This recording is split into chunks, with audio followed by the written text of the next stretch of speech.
अजीत पवार गुट को मोदी कैबिनेट में नहीं मिली जगह तो रोहित पवार ने कसा तंज। जाने क्या कहा। केंद्र की नई सरकार का आज 9 जून को शपथ ग्रहण है। इस बीच एनसीपी में कैबिनेट मंत्री को लेकर घमासान मचा है। इस सियासी घटनाक्रम को लेकर विरोधियों का बोलने का मौका मिल गया है।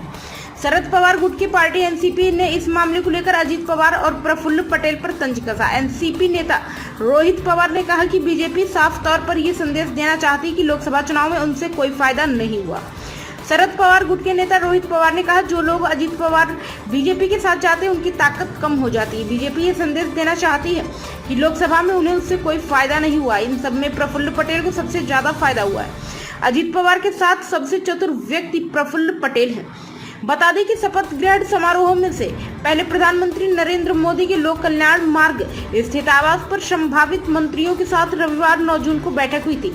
इसमें एनसीपी की ओर से कोई मौजूद नहीं था। केंद्र की नई सरकार में शामिल होने के लिए कोई कॉल न आने से एनसीपी सुप्रीमो अजीत पवार की नाराजगी की बात सामने आई। अजीत पवार गुट के नेता सुनील तटकरे रायगढ़ लोकसभा सीट से चुनाव जीते हैं, तो वहीं प्रफुल्ल पटेल पार्टी के राज्यसभा से मेंबर हैं। इससे पहले 7 जून को भी एनडीए की बैठक हुई थी गठबंधन के तमाम दलों के साथ। अजीत पवार भी दिल्ली में एनडीए की बैठक में शामिल हुए थे और इस दौरान उन्होंने मंच से कहा था कि एनडीए के नेता के तौर पर उनकी पार्टी पीएम नरेंद्र मोदी का समर्थन करती है।